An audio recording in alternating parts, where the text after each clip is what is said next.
శోభాకర శుధాకర విశుద్ధ వందనము. అందరికీ ప్రభువు నామమున ఈ పరిశుద్ధ ఉదయకాల ఆశీర్వాద 88వ బైబిల్ మిషను యానివర్సరీ కార్యక్రమములు ఏకీభవించిన మీ ఎల్లరకును ప్రభు పేరిట మరణాత మరణాత. దివ్య దేవుని యొక్క మహిమ, కాపుదల, సహాయము, సహకారము త్రిత్వమయ్యున్న దేవదేవుడు మనందరకును సదా అనుగ్రహింపచేయును గాక. ఆమేన్. దేవుని యందు ప్రియబిడ్డలారా, దేవుని యొక్క మహాఘనమైన కృపను బట్టి గతించిన దినములలో దేవుడిచ్చిన గొప్ప భాగ్యమును బట్టి బైబిల్ మిషన్ యొక్క అనుభవములో బైబిల్ మిషన్ 88వ మహోత్సవముల యొక్క రక్షణ అనుభవమును తండ్రి మనందరకును అనుగ్రహింపజేసి ఉన్నారు. ఆ భాగ్యములో ఆ పరిశుద్ధ నామమును తలంచుకుని ఈ దినమున ఈ మాసమును ప్రత్యక్షత దినము ద్వారా ఈ మాసమును పరిపూర్తి చేసుకుని దేవుని వాత్సల్యతలో 88 సంవత్సరములు పరిశుద్ధ కన్యకగా ఫలింపజేయబడిన మనెల్లరకును దివ్య దేవుని సహవాస కాపుదల రాకడ పర్యాంతము తోడయుండును గాక. ఆమేన్. దేవుని యొక్క వాక్యము ధ్యానం చేసుకుందాం.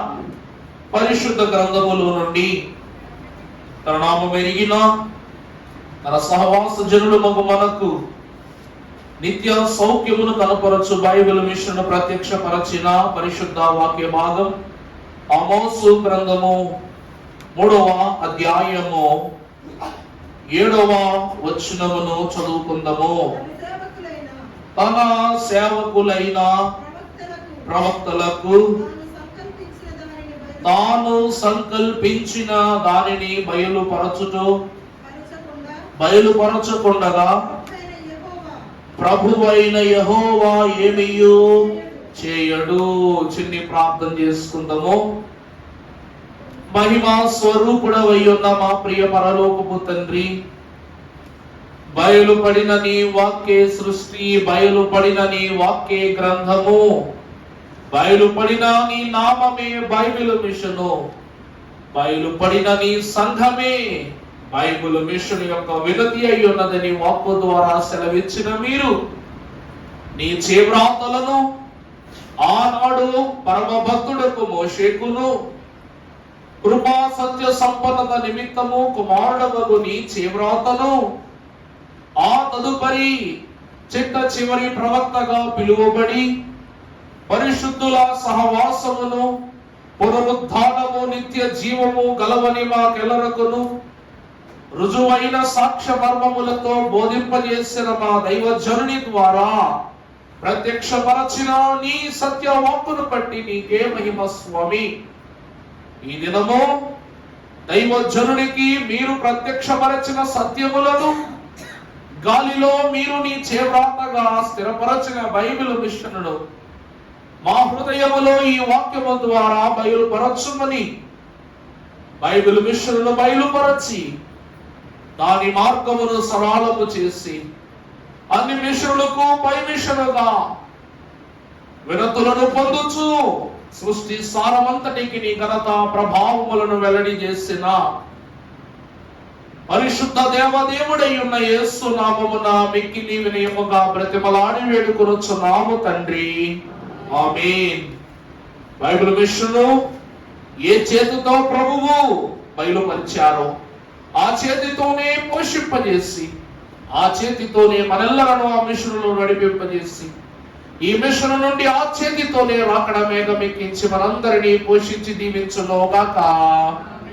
ప్రభువునందు దేవుని ప్రియబిడ్డలారా, ఈ వాక్యమును మనము ధ్యానము చేసుకున్నకు ముందు బైబిల్ మిషను అనున్నది అసలు పదమనున్నది దేవుని యొక్క సంకల్పములో ఏనాటి కాలము నుండి స్థిరమై ఉన్నదని, ఎందుకు దేవదేవుడు పరమ సత్య సంపన్నులకు 40 మంది ప్రవక్తల యొక్క యోచనలో, 40 మంది ప్రవక్తల యొక్క జ్ఞానశుద్ధిలో, బైబిల్ గ్రంథములో ఆయన ఉద్దేశమును స్థిరముగా బైబిలు మిషను అని వ్రాయించక పలు వాక్కులను కలిగిన సత్యముల ద్వారా దేవుడు బోధించుచూ వచ్చినట్లు ఎన్నో మర్మముల ద్వారా మనం వింటూ ఉన్నాం. దైవజనుడు దేవదాసయ్య గారి నిమిత్తము మనము రాసిన కొన్న పాటలో, ఎఫ్రాయిము మన్యములో, ఎఫ్రాయిము మన్యములో యేసు ప్రభువు తన శిష్యులతో, యేసు ప్రభువు తన శిష్యులతో మాట్లాడిన మర్మమిదే, మాట్లాడిన మర్మమిదే. ఏమిటి మర్మము అంటే, బైబిలు మిషను అను నాయకుడు, బైబిలు మిషను అను సంఘము, అతడే కలువరి నాథుని యొక్క ప్రియసుతుడు అనేటువంటి మర్మమును ఆనాడు దేవదేవుడి తన ప్రియ కుమారుని ద్వారా ఎఫ్రాయిము మన్యములో తన శిష్యులకు బయలుపరచినట్లుగా మనం చూస్తున్నాం. అందరూ అడుగుతున్నారు, అసలు బైబిలు మిషను అనే పదము బైబిలులో ఉన్నదటండి, అసలు బైబిల్ మిషను అనేటువంటి నామము బైబిలులో ఉన్నదా అనేటువంటి విషయానికి వస్తే పరమ భక్తులు అంటున్నారు, దేవదేవుడు బైబిలు మిషనును జగత్తు పునాది వేయబడక మునిపి తన కుమారుని నియమించుకున్నట్లుగా ఈ మిషనును తన కుమారుని యందు యథార్థకృత స్థాపనగా తండ్రి జరిగించినట్లు మనము వాక్యములో చూడవచ్చు. పరిశుద్ధుడుగా మోసు మహాభక్తుడు 3వ అధ్యాయము 7వ వచనములో సెలవిచ్చుచున్న సత్యము చదువమ్మా. తన సేవకులై ఉంటూ ఉన్న ప్రవక్తలకు తాను సంకల్పించిన దానిని బయలుపరచకుండా ప్రభు అయిన యెహోవా ఏమియు, ప్రభునందు దేవుని ప్రియమిత్రులారా, తన పరిచారకులను పరిశుద్ధ నాదుని ప్రియ సంఘ సహవాస పాత్రికులై ఉన్నటువంటి ప్రవక్తలకు తన మనస్సులో చేర్చబడి ఉన్న ఉద్దేశమును దేవుడు బయలుపరచకుండగా ఎదియు చేయడు. దేవుని యొక్క వాక్కును బట్టి మనము చూస్తే ఇది ఈనాడు కాదు, ఆనాడే బయలుపడినటువంటి మిషన్ అయి ఉన్నది. ప్రతి భక్తుని యొక్క జీవితంలో బైబిల్ మిషన్ ఉన్నది. ప్రతి భక్తుని యొక్క చరిత్రలోనూ వారి యొక్క అనుభవంలో బైబిల్ మిషన్ ఉన్నది. అందుకే బైబిల్ మిషన్ యొక్క భవ్య చరిత్ర వినరే భారతీయులారా, దీనితో భయభక్తులతో అనేటువంటి మాటను మన తండ్రి గారు రాశారు. సన్నిధి ఉన్న చోట బైబిల్ మిషన్ ఉన్నది, సన్నిధి అనుభవం ఉన్న చోట బైబిల్ మిషన్ ఉన్నది, బైబిల్ ఉన్న చోట బైబిల్ మిషన్ ఉన్నది. పరిశుద్ధ గ్రంథాన్ని మనము చూస్తే దేవుడు బైబిల్ మిషన్ను స్థాపించుటకు గల ఉన్నతమైన తలంపులను వ్యక్తపరచగల కారణం మనం చూసినట్లయితే యెషయా గ్రంథము 49వ అధ్యాయము 6వ వచనమును చదువుకున్నట్లయితే, అమ్మా నీవు యాకోబు గోత్రపు వారిని రప్పించునట్లును నా సేవకుడవై ఉంటా ఎంతో స్వల్ప విషయము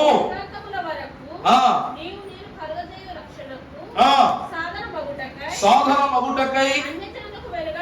చూడండి, దైవజనుల యొక్క ఏర్పాటును ప్రభువు వాక్యం ద్వారా ఎలా సెలవిస్తున్నారంటే, అన్య జనులకు వెలుగైయున్నట్లు నేను నిన్ను నియమించి ఉన్నాను. ఇశ్రాయేలీల విమోచకుడును పరిశుద్ధ దేవుడను యెహోవా, జనులకు అసహ్యుడును. చాలండి, ప్రభువునందు దేవుని ప్రియబిడ్డలారా, బైబిల్ మిషనట దేవుని యొక్క స్థాపనలోనికి వచ్చినప్పుడు ఈ మిషను మనుషులను బట్టి నిరాకరింపబడిన మిషన్. ఒప్పుకుంటా ఒప్పుకోమా చెప్పండి. బైబిల్ మిషన్ స్థాపన జరిగిందని అయ్యగారు నాకు ప్రభువు ఆకాశంలో చూపించారనగాని అవునా అయ్యగారు నిజమా అన్నారా? లేకపోతే ఈ పెద్ద ఆయనకు మతి స్థిమితం అయిపోయింది, పెద్ద వయసు వాడైపోయాడు కాబట్టి ఇతనికి మంద బుద్ధి కలిగింది, ఏదేదో మాట్లాడుతున్నారన్నారు తప్ప ఈయనంతటి భక్తుడు దేవుడు ఖచ్చితంగా ఈయనకి మర్మాన్ని బయలుపరుచుంటారని యోచన చేశారు ఎవరైనా?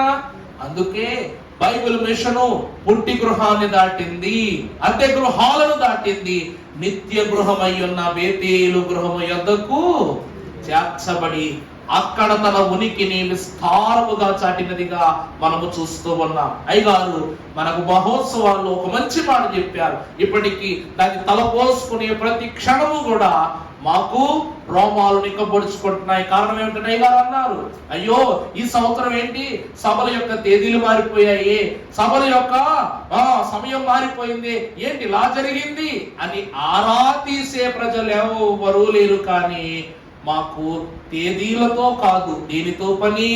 సభతో పని, దేవునితో పని, వాక్యముతో పని, దేవుని ఉనికితో పని. ఎవరు రుజువు చేశారట? మనమే రుజువు చేశామన్నారు. ఎంత గొప్ప కృపండి. దేవుని వాక్యములో ఇది క్రొత్త విషయమే కాదండి. అయ్యగారు మార్చారని అంటున్నాం కానీ ఇది మార్చింది అయ్యగారు కాదు, ప్రభువు. ఉదాహరణ మనం చూస్తే ఇదిగో రాకడ ప్రార్థన స్థుతుల్లో ఇదిగో ఒక యవనస్తుడు నేను ఫలానా స్టేషన్కు ఫలానా సమయానికి వస్తానని చెప్పినప్పుడు అక్కడి వారు సిద్ధపడి ఉండకపోగా అతడు అదే రైలు పట్టుకుని మరొక స్టేషన్కు వెళ్ళాడు. ఇక్కడ ఈ మనుష్యుడు స్టేషన్ మారాడు కానీ రైలు మారాడా? అలాగుననే ప్రభువు యొక్క రాక మారదు, ప్రభువు యొక్క ఏర్పాటు మారదు, ప్రభువు యొక్క సిద్ధపాటు మారదు, మనమే మారాలి. ఎవరు మారాలండి? మారితే గిరితే మనమే మారాలి.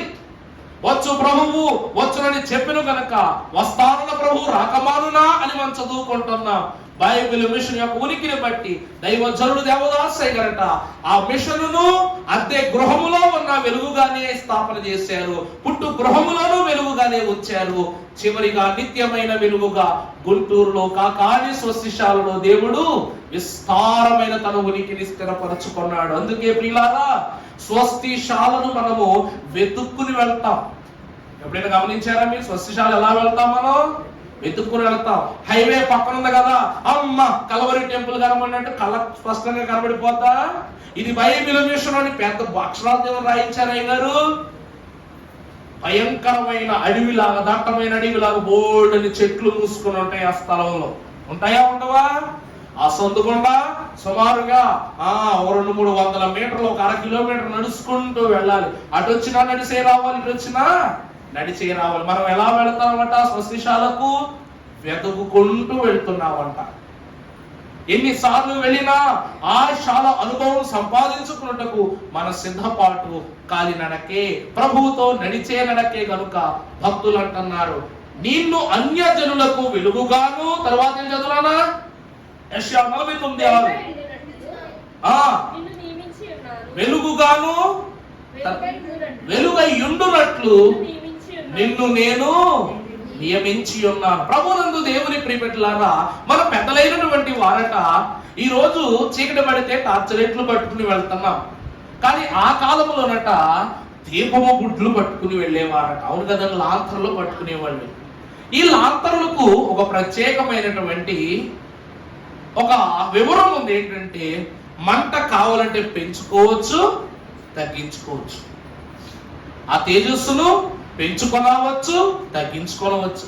దేవుడు బయలుపరచిన బైబిల్ మిషన్ మనం చూస్తే అది స్థలమును బట్టి తగ్గే తేజస్సు కాదు, పరిస్థితులను బట్టి తగ్గే తేజస్సు కాదు, కాలములను బట్టి మారే తేజస్సు అంతకంటే కాదట. ఎందుకంటే అంతటి వెలుగయ్యున్న మిషనును అందుకొనదగిన ఎట్టి వాడును వెలుగు వలె ప్రకాశించు వాడును అయి ఉండాలి అన్నది దేవుని యొక్క సంకల్పం.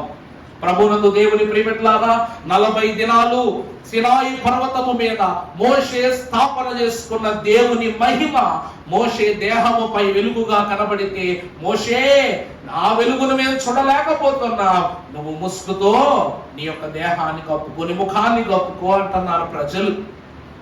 రెండవదిగా ఏలియా మహాభక్తుడు అగ్ని రథములను ఎక్కి ఆకాశము మీదకి ఎగిరి వెళ్ళిపోతున్నప్పుడు కన్నులారా అగ్ని రథాల యొక్క తేజస్సును చూడలేకపోతున్నాడు ఎలీషా ప్రవక్త.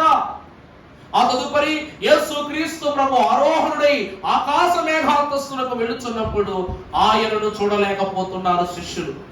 ప్రభు అంటున్న మాట ఏమిటంటే, నా బిడ్డలు నన్ను చూడాలా చూడకుండా ఉండాలా? చెప్పండి. ఆయన ఏ కాంతితో వచ్చినా, ఎంత తేజస్సుతో వచ్చినా, ఆయన బిడలమైన మనము ఆయనను కనుగొనే వారిగా ఉండాలి తప్ప కంట్లో మూసుకునే వారిగాను ముఖమునకు అడ్డము పెట్టుకునే వారిగా ఉండకూడదు. అలాంటి భక్తునిగా తయారవుట నిమిత్తమే ప్రభువు ఏరి కోరి ఏర్పాటు చేసుకున్న భక్తుడే ముంగమూరి దేవదాసయ్య గారు. దేవునికి మహిమ కలుగును గాక. తరువాత మనము చూసినట్లయితే మార్కు సువార్త 16వ అధ్యాయము 15వ వచనం చూసినట్లయితే బైబిల్ మిషన్ యొక్క ఉద్దేశమును దేవుడు ఎందుకు చదువున్నాడు అమ్మా, మరియు మీరు సర్వలోకమునకు వెళ్ళి సర్వ సృష్టికి మీరు స్వార్థను ప్రకటించుడి. ప్రభువునందు దేవుని ప్రియమిట్లారా, బైబిల్ మిషన్ యొక్క ఉద్దేశం ఏమిటి? ఆయన స్థాపన చేయడానికి గల ఉద్దేశం ఏమిటంటే, సర్వలోకమునకు వెళ్ళి మీరేం ప్రకటించండి. అందుకే దేవుడు ఈ మిషన్ను మట్టి మీద రాయలేదట, ఆయన నీటి మీద రాయలేదట, ఆయన చెప్పండి అగ్నితో దేవుడు ఎక్కడ రాశారట? ఆకాశములో గాలి మీద వ్రాతగా వ్రాశారు. ఎందుకు ఈ వ్రాత అంటే, చాలా మంది అనేవారట, అంటే ఇది గాలిలో కలిసిపోయే మిషన్ ఏమోనని. అందరూ ఏమన్నారంట? ఈ మిషన్ ఏ మిషను? గాలిలో కలిసిపోయే మిషన్. అప్పుడు మన దైవజనులు అన్నారంట, ఈ లోకములో మట్టి లేని స్థలం ఉంది, రాళ్ళు రప్పలు లేని స్థలాలు ఉన్నాయి, నీళ్లు లేని స్థలాలు ఉన్నాయి, అగ్ని రాజులని స్థలం ఉంది, వెలుగు సంచరించని స్థలం ఉంది, చీకటి చేరని స్థలములు ఉన్నాయి, గాని గాలి చేరని స్థలం ఉన్నదా? పురుగు బతకాలన్నా గాలి కావాలి, పక్షి బతకాలన్నా గాలి కావాలి. ఈ గాలి లోకమంతయు వ్యాప్తి పొందినట్లు బైబిల్ మిషను కన్నవారికి విన్నవారికి తన శుభవర్తమానమును ప్రకటించు కన్యక అయి ఉన్నది గనుక వాక్యములు సెలవిస్తాడు, గాఢాంధకార లోయలో నేను సంచరించినను ఏ అపాయమునకు నేను, ఎందుకనగా నీ వాక్యము అను దుడ్డు కర్ర, నీ దండము నాకు నన్ను ఆదరిస్తూ ఉంది. ఈ వాక్యమే మనకేమై ఉన్నది? ఆధారం. బైబిల్ మిషన్ యొక్క అనుభవాన్ని చూసినట్లయితే ప్రియులారా, దైవజనునికి వాక్యమే కర్ర, వాక్యమే బెత్తము, వాక్యమే దండము, వాక్యమే కాపరి యొక్క దండము, వాక్యమే దేవుని యొక్క చెప్పండి రాజదండము అయి ఉన్నది అని ప్రభు పేరుని తెలియజేస్తున్నా. ఈ బైబిల్ మిషన్ స్థాపించబడటానికి గొప్ప ఉద్దేశం ఏమిటంటే వ్యాప్తి. ఏమిటండి? వ్యాప్తి. దేవుని యొక్క అనుభవము, పరిశుద్ధ మర్మము, రాకడ ఆశీర్వాదము వ్యాప్తి పొందింప చేయటకే బైబిల్ మిషన్ యొక్క స్థాపనమును జరిగించాడు దేవుడు. తర్వాత మనము చూసినట్లయితే పరిశుద్ధ గ్రంథములో నుండి ఈ మిషన్ యొక్క లక్ష్యమును మనము చూసినట్లయితే లూకాసు సువార్త 19వ అధ్యాయము 10వ వచనం చదువుకుందాం. వెదకి రక్షించుటకు ప్రభునందు దేవుని ప్రియబిడ్డలారా, బైబిల్ మిషన్ యొక్క లక్ష్యము ఏమిటి అంటే, నశించిపోయిన దానిని వెదకి, ఎన్నో మిషన్లు ఉన్నవి భూమిలో, ఎన్నో మిషన్లు, ఒకటి కాదు రెండు కాదట, 800కు పై చిలుకు మిషన్లు ఏమన్నమాట ఈ భూలోకములో. కానీ ఎన్ని మిషన్లు ఉన్నా సన్నిధి అనే సంపదను నేర్పిన మిషను ఒకటియు లేదు అన్నారు. సన్నిధి లేనిదే సంపద లేదు, సన్నిధి లేనిదే నీతి లేదు. సత్ ప్లస్ నిధి అనగా సత్ ప్లస్ నిధి, మన యొక్క నిధి. సన్నిధి అంటే దేవుని వాక్కును బట్టి చూస్తే మానవుడు దేనిని లేక నశించిపోతున్నాడంటే సన్నిధి అనుభవము లేక నశించిపోతున్నాడు. అవునా కాదా? సన్నిధి మీద పెద్ద పాటే ఉందా? మన కన్వెన్షన్ కీర్తన ఉందా లేదా? నీ సన్నిధి కోరునట్టి మానవుడే ధన్యుడు, నీ సన్నిధి కోరునట్టి మానవుడే ధన్యుడు, నీ సన్నిధి కలిగియున్న ఆనరుడే ధన్యుడు, నీ సన్నిధి కలిగియున్న ఆనరుడే ధన్యుడు. ఈ సన్నిధంట చిక్కులను విడగొట్టు నీ పాద సన్నిధి, చింతలను తీర్చేది నీ పాద సన్నిధి, రుణములను రద్దుపరిచేది నీ సన్నది, అపవాది యంత్రములను లయపరిచేది నీ సన్నది, పాతాళ బంధకములను త్రుంచివేసేది నీ సన్నిధి. అల్ఫయు ఓమేఘయు నీ సన్నిధి, అంతయు ఆవరించినదే నీ సన్నిధి అన్నారు. మరి సన్నిధిలో ఎన్ని ఇమిడి ఉన్నప్పుడు సన్నిధి మనలో ఇమిడ్చుకొనుట మనకు అవసరమా కాదా? ఈ సన్నిధి అనుస్థాపన మానవ హృదయములో జరిగించుటకే దేవుడు బైబిల్ మిషన్ను స్థాపించారు. ఇది బైబిల్ మిషన్ యొక్క లక్ష్యం. రెండవది ఆత్మల రక్షణ కొరకు మొదటి లక్ష్యం. రెండవది చూస్తే యోహాను సువార్త 17వ అధ్యాయము 17వ వచనము. యోహాను సువార్త అమ్మా, సత్యమందు వారిని ప్రతిష్ఠ చేయము. ఈ సన్నిధి ద్వారా విశ్వాసులకు కలిగే రెండవ అనుభవం ఏమిటంటే వాక్యము యొక్క శుద్ధత.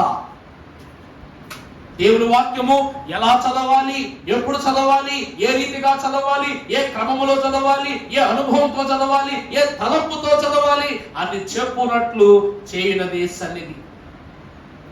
బైబిల్ మిషను ఏ పేరైనా పెట్టుకుని ఉండొచ్చు, కానీ బైబిల్ మిషన్ ఎందుకు పేరు పెట్టారంటే బైబిలు అనగా మనము ఎరిగినదే, మిషను అనగా పని చేయునది. మిషన్ అంటే ఏంటంటే వాషింగ్ మిషన్ అంటాం, అంటే ఏంటి? బట్టలు ఉతికే పని చేసేది. ఫ్రిడ్జ్ అంటాం, మన కూరగాయలను మన సరుకులను జాగ్రత్తగా పదిలపరచునట్లు పాడవకుండా చేయకుండా పదిలపరచుకునే పని చేయనది. టీవీ అంటాం, అంటే ఏంటి? ప్రత్యక్ష ప్రసారం. మన యొక్క సీరియల్ కానివ్వండి, ఏదైనా కానివ్వండి, మనకు ప్రత్యక్షం అగుపరిచే పరిచయించే సాధనం. అలాగే బైబిలును విశ్వాసుల హృదయములో స్థిరపరచు పని చేయించే మిషన్. ఏ మిషన్ అంట? Bible mission. ఏమని రాస్తుంది? సత్యమందు వారిని ప్రతిష్ఠ చేయుట. ఈ మిషన్ పని ఏమిటంటే సత్యమందు మనలను ప్రతిష్ఠ చేయటానికి ఈ మిషన్. నీ వాక్యమే ఏమని చెప్తుందంట? బైబిల్ గ్రంథమే, దేవుని వాక్యమే సత్యము.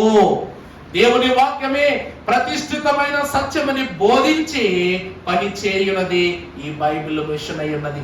మూడవది చూసినట్లయితే పరిశుద్ధ గ్రంథములో గలతీ పత్రిక 4వ అధ్యాయం 19వ వచనం మనం చదువుకున్నట్లయితే, ప్రియులారా, అమ్మలారా, నా పిల్లలారా, క్రీస్తు స్వరూపము నాకు చాలండి. మూడవది ఏమిటి అంటే క్రీస్తు రూపమును మనలో ఇమిడ్చి వేయుటకే బైబిల్ మిషన్. క్రీస్తు రూపము మనలో స్థాపన చేయుటకి ఏమై ఉన్నది? Bible mission. మీకు అర్థమయ్యేలా చెప్తాను. ప్రభువు అపోస్తులైన వారితో మాట చెప్పారు. ఏమిటంటే, అబ్బాయ్, నేను ఇప్పుడు విందును ఇస్తున్నాను. ఈ విందును మీకు అందించిన ఈ గడియ మొదలుకొని మరలా రాకడ పర్యంతము మీతో నేను సహవాసము చేయ వరకు ఈ విందును నేను పుచ్చుకొనను అన్నారు ప్రభు. అవునా కదా? ఆ రోజట 12 మందికి దేవుడు విందు ఏర్పాటు చేస్తే ఆ 12 మందిలో ఎవరికి, ఎంతమందికి విందు పరిపూర్ణంగా అందుకుంది? చెప్పాలి గట్టిగా. 11 మందికి విందు ఏర్పాటు చేయబడింది. మరి ఒక మాట చెప్పండి, దేవుడు 12 మందికి రొట్టెలు తెచ్చాడా, 11 మందికి తెచ్చాడా? 12 మందికి తెచ్చాడు కదా. మరి 11 మందికే ప్రభు రొట్టె పంచి పెట్టారు. మన ఒక రొట్టె ఆ ద్రాక్షరసం ఏమైపోయినట్టు, పాడైపోయినట్ట చెప్పండి, పాడైపోయినట్ట. మరి దేవునికి సర్వము తెలుసు కాబట్టి ఆయన పలికిన వాక్కు ఏది కూడా ఏం కాదంట, నిరర్థకము కాదు. ఆనాడు దాచాడంట ప్రభువు రొట్టెను. ఇస్కరియోతు యోధా పట్టుకొనలేక, అందుకొనలేక, భుజించలేక విడనాడబడిన రొట్టెని దైవజనులు ఫాదర్ ఎం దేవదాసయ్య గారును లోదరుడు మిషన్ నుండి బయటకు వచ్చిన అతనికి ప్రభువే స్వయముగా పాత్రనిచ్చెను, పూర్తి చేశాను. ఏం పూర్తి చేశారట? అపోస్తుల ద్వారా ప్రారంభమైన విందు దైవజనుని ప్రథమ శిష్యునిగా పంతులుగా కూర్చుండబెట్టి తన శిష్యులకు వేసిన ఆ పంక్తిని దేవదేవుడు ఈ ప్రియ శిష్యునికి అందింపజేశాడట. దేవునికే మహిమ కలుగును గాక. దేవుని ప్రియబిడ్డలారా, ఈ రోజు ప్రభువు ఏ భక్తునికి ఇవ్వని భాగ్యమును దైవజనునికి ఇచ్చుటకు గల స్థితి ఏమిటంటే, దైవజనుడు ఫాదర్ ఎం దేవదాసయ్య గారు దేవుని మిషనును భూమి యందు ఏర్పరచుకున్న చిట్ట చివరి ప్రవక్త. దేవుని యొక్క మిషనును భూతలమంతయు వ్యాప్తింపజేసిన వాక్యములు ఉండగా మీరు సర్వలోకమునకు వెళ్ళి సర్వ సృష్టికి. ఏమండి, బైబిల్ మిషన్ సర్వలోకమంతా తిరుగుతుందా లేదా? ఏమండి, దైవజనులు వెళ్ళని చోటేది? ఆయన కాశ్మీర్ నుండి కన్యాకుమారి వరకు అన్ని ప్రాంతాలు వారి పాదాల మీదుగా ఎన్నో ప్రయాణాలు చేసిన భక్తుడు ఒక రోజట దైవజనులు ఫాదర్ ఎం దేవదాసయ్య గారు బళ్ళారి ప్రాంతంలో వారి యొక్క కార్యక్రమాన్ని ముగించుకుని అయ్యగారట సిద్ధపడి బయలుదేరి వచ్చేస్తున్నారట.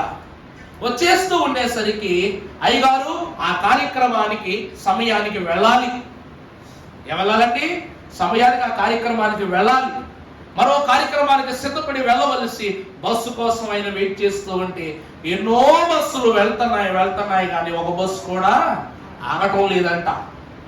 ఆగటం లేకపోయేసరికి అప్పుడట ఒక బస్సుల యొక్క గుంపు వరుసగా వెళ్ళిపోతున్న వాళ్ళందరూ కూడా ఏం చేస్తున్నారంట, ఫుల్గా నిండుగా ఉన్నారంట బస్సులు. అందుకే బస్సు ఆపటం లేదంట. ఆపకపోయేసరికి దైవజనులు అనుకుంటారంట, దేవా నేను స్థలానికి తగు సమయానికి ప్రార్థనకు వెళ్ళాలి, ఇక్కడ చూస్తే నేను బస్సులు ఏమి అందుబాటులో లేవు నాయనా, మరి నేను ఎలా వెళ్ళాలి? నా మార్గము నువ్వే సరళం చేస్తానన్నావు కాబట్టి నీ చేతికి అప్పగిస్తున్నాను. కానీ ఒక ఖాళీ బస్సు వచ్చిందంట. ఏంటండి? ఒక ఖాళీ బస్సు వచ్చిందంట. ఈ ముందుగా మనం చూసినట్లయితే దైవజనుడు ఏ బస్ స్టాప్ లో నిలబడ్డారో ఆ బస్సుల దగ్గర ఉన్నటువంటి చుట్టుపక్కల, బస్ స్టాప్ అంటే అయ్యగారు ఒక్కరే ఉంటారు కదండి, బోళ్ళ మంది అనుకుంటారు. జనమందరూ ఉండేసరికి అయ్యగారు ఏమో వృద్ధులు పరిగెత్తుకుని బస్సు ఎక్కేస్తారా? ఎక్కరు. ఈ బస్సు స్లో అవ్వటం పాపం వీళ్ళందరూ అయ్యగారు తోసుకుంటూ ఎక్కేస్తున్నారంట. ఇంకేమి ఎక్కుతాడు ఈయన? ఎక్కుతారు కుదురుద్దా? అడుగు పెట్టడానికి కూడా స్థలం లేదు. అలా 2-3 బస్సులలో వెళ్ళిపోయి ఇంకా నేను ఎలా వెళ్ళాలి ప్రభు అంటే వీళ్ళందరూ వెళ్ళిపోయిన తర్వాత ఒక ఖాళీ బస్సు వచ్చిందంట. వచ్చేసరికి ఆయన ఆపి, ఏమయ్యా పెద్ద ఆయన ఎక్కడికి వెళ్ళాలంటే, నేను పలానా చోటుకు వెళ్ళాలంటే, రా ఈ బస్సు కూడా అక్కడికే వెళ్తుంది అనగా, నేను దైవజనుని కొరకు ఆ దినమున దేవుడు ప్రత్యేకించే ఒక బస్సులో మొత్తం బస్సు అంతా అయ్యగారిదే. కూర్చుంటే ఆ బస్సులో కూర్చుని అయ్యగారు ఆ స్థలానికి వెళ్ళి ప్రార్థన చేసుకుంటుంటే పరలోక పటాలమంతయు కూడా దిగి ఆ స్థలానికి వచ్చారట. దిగి వచ్చి ఏం చేశారని చెప్పండి? ప్రభువుతో కలిసి దైవజనుడు ఆ బస్సులో చేస్తున్న ప్రార్థన బట్టి పరిశుద్ధ భక్తులందరూ వచ్చారు, స్తుతి చేస్తున్నారంట. ఇంతకీ విచిత్రం ఏమిటంటే ప్రియులారా, అయ్యగారు ఏ కోటానికి ప్రసంగం చెప్పటానికి వెళ్తున్నారో ఆ కోటానికే పరిగెడుతున్నారంట వాళ్ళందరూ. వీళ్ళందరూ ముందెళ్ళిపోయి కోలాహలం చేసేస్తుంటే చివరిలో యువరాజులు దిగారంట ఒకగానొక బస్సులోంచి. ఈయన చాలా హుందాగా దిగారట. బట్ట నలగకుండా తీసుకెళ్ళాడు దేవుడు, పాదాలకి ఇసుక తగలకుండా తీసుకెళ్ళాడు దేవుడు, కుదుపు లేకుండా తీసుకెళ్ళాడు దేవుడు. ప్రభువునందు దేవుని ప్రియమిట్లారా, బైబిల్ విషయం స్థాపించిన దైవజనునికి దేవుడు ఇంత ఘనమైన స్థితిని ఎందుకు ఇచ్చాడు అంటే ప్రియులారా, దైవజనుడు మేఘారోహణ భాగ్యమును సంపాదించుకున్న పరిశుద్ధుడు గనక. అందుకే బయలుపడిన నీ వాక్యే సంఘము, బయలుపడిన నీ వాక్యే బైబిల్ మిషను అన్నారు. అందుకే ప్రభు ఈ మిషను ఎందుకు స్థాపించారు అంటే ప్రియులారా, నశించిపోయిన దానిని వెదకి రక్షించుటకి బైబిల్ మిషన్ యొక్క స్థాపన జరిగింది.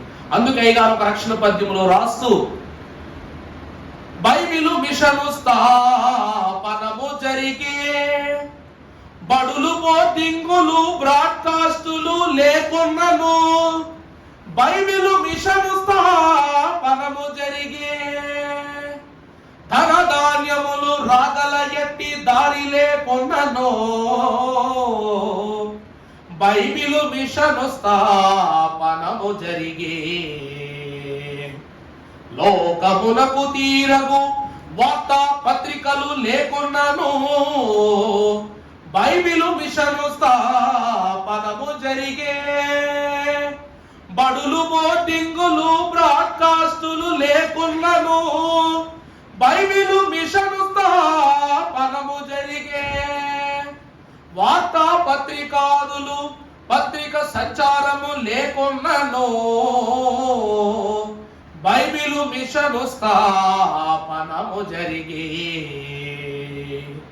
బైబిల్ మిషను ప్రభు ఎలా స్థాపించారంటే, ధనము రాగలయ్యటి దారి లేకున్నా కూడా ఏం జరిగిందంట, బైబిల్ మిషను స్థాపన జరిగిపోయింది. బడు లేకపోయినా, బ్రాడ్కాస్ట్ లేకపోయినా, పబ్లిసిటీ లేకపోయినా, ఏమీ లేకపోయినా కూడా బైబిల్ మిషను స్థాపన జరిగిపోయింది. దేవుని ప్రియబిడ్డలారా, దైవజనులు ఏమన్నారో తెలుసా అండి? అయ్యా, ఈ మిషన్ ఎలా వ్యాప్తి చెందుతుంది అంటే విశ్వాసుల వలనే. ఎవరి వల్ల ఇది వ్యాప్తి చెందుతున్నట్టండి? అవును, ఎందుకంటే అయ్యగారు అంటున్నారు, విశ్వాసంలో కొన్ని విభేదాలు కలుగుతున్నాయి, కానీ వాళ్ళు ఏం చెప్తారంట, వాస్తవాలని వివరిస్తారట. అవుతుందా అండి? విశ్వాసులను ఎన్నో విభేదాలు ఉండొచ్చు, కానీ దేవుని వాక్య విషయమై, బైబిల్ మిషన్ విషయమై వారందరూ ఏం బోధిస్తున్నారంట లోకానికి? వాస్తవమును వివరింపగా వినరు వేదాంతులు. అంటే దేవ వాక్యమును బోధించుతున్న అల్పులమైన మనము బోధించే మర్మాలు వేద జ్ఞాన పండితులు సైతం అందుకొనలేని ఘనతలోనికి ప్రభు తీసుకుని వెళ్తారట. ఎంత ఘనమో చూడండి మిషన్లో. దేవదాస్ అయ్యారట, ఎప్పుడు ఎప్పుడు ఎప్పుడు ప్రార్థన చేసేప్పుడు ఒక ప్రార్థన చేస్తారట, ప్రభువా మేమెల్లరము ప్రార్థిస్తున్నా, మా ప్రార్థన పునాది ద్వారా కట్టబడుచున్నటువంటి ప్రతి విశ్వాసి యొక్క దీవెన ఆశీర్వాదము పరలోకము యొక్క అంతస్తు చేరు వరకు తండ్రి విశ్వాసులు సాగిపోవాలి, గాని ఏం కాకూడదు, ఆగిపోరాదు అని ప్రార్థన చేసేవారని. దేవుని సంగమా, దైవజను గురించి మాట్లాడవలసి ఉంటే ఎన్ని మాటలైనా తరగవు. బైబిల్ మిషను మొదటి సభ ఇది మనకు జరుగుతుంది. ఈ సభ వచ్చే సంవత్సరం అయ్యగారు సభాస్థలం మారుద్దాం అంటున్నారు. ఇది వింతేం కాదండి, ఇది మనకు వింతేం కాదు. 3 చోట్ల మారింది బైబిల్ మిషన్ సభలు. మొదటి సభ బేతేలు గృహం యొక్క అరుగు మీద జరిగింది, అవునా కాదండి? అరుగు మీద జరిగింది. దేవుడు ఎంత గరుడో, దేవుడు ఎంత మహాగరుడో చూసారా? అరుగు మీద నుండి స్థలము మారింది, పొలములోనికి వచ్చింది. ఈ రోజు విస్తారమైన పచ్చిక మైదానము వరకు బైబిల్ మిషన్ యొక్క సభలను జరిగించాడు. దేవుడే ఆనందపడిపోతాడంట ఈ మిషన్ సభలు చూడటానికి. దేవుడే ఉళ్ళూరిపోతారంట. పరలోక పటాలమే ఒక స్థలములోనికి చేరి స్తుతించేస్తారట మనతో కలిసి. అందుకే దేవుని ప్రియమిట్లారా, ఆ 3 రోజులు కూడా తండ్రి గృహములో, కుమారుని గృహములో, పరిశుద్ధాత్మ గృహమైన పందిటిలోనే మన బస అయినా, మన ఆకలైనా, మన దప్పికైనా, మన ప్రార్థనైనా, మన మనవైనా, మన యొక్క కాపురమైనా కూడా, అవునా కదా? ఎవరు ఎప్పుడు ఎక్కడ కనలేని భాగ్యం. అందరూ సంక్రాంతి పప్పులు వండుకుంటారు, చుట్టాలకు పంచి పెడతారు. మరి మనము సంక్రాంతి వండుకున్న పప్పులను మహోత్సవాల్లో పంచుకుని తింటా ఉంటాం. ఎండాకాలంలో పెట్టుకున్న పచ్చళ్ళు మహోత్సవాల పందిరిలో ముద్ద కలుపుకొని తింటూ ఉంటాం. దేవుని ప్రియమిత్రులారా, దినాభివృద్ధి చెందుతున్నామే గాని ఏ రోజైనా దేవుడు వెనకడుగు వేయించాడా? కాలాలు మారుతున్నాయి గాని దేవుని యొక్క సంకల్పము మారదు. అందుకే బైబిల్ మిషన్కు కావలసినది విశ్వాసుల యొక్క హృదయమే. అందుకే అయ్యగారు నమ్మకంతో, నాకు నా ప్రభు వాక్కు మీద నమ్మకం ఉంది, మన బిడ్డల మీద నమ్మకం ఉంది, వాళ్ళు మనల్ని ఎప్పుడు కూడా సిగ్గుపడనివ్వరు అని నమ్మారు. కాబట్టి అయ్యగారు సభలను ఘనంగా జరిగించిన నిమిత్తం సిద్ధపడ్డారు. దేవుని ప్రియబిడ్డలారా, అందుకే ఇట్టి బైబిల్ మిషన్లో దేవుడు ఏ పని కూడా ఎవరికి చెప్పకుండా చేయడు, అందరికీ చెప్పే చేస్తున్నాడు, అన్ని చెప్పే జరిగిస్తున్నాడు. కాబట్టి జరిగించబడినటువంటి ఈ బైబిల్ మిషన్ అనుభవ ఆశీర్వాద ఫలములలో నిత్యము తేజో మహిమ చేత ప్రకాశింపబడి దైవజనుని సారథ్యములో 88 సంవత్సరముల పరిశుద్ధ కన్యకగా సిద్ధపడిన మనెల్లరకును పరలోక స్వాస్థ్య సంపద నేతృత్వ దేవుడు వరభాగ్యము అనుగ్రహింపజేసి దీవించును గాక. ఆమేన్. ప్రభువునందు దేవుని ప్రియమిట్లారా, త్రిత్వ దేవుని కాపుదల మనందరకు తోడయ్యుండును గాక. పరిశుద్ధుడా నీకు అనేక వందనము తండ్రి.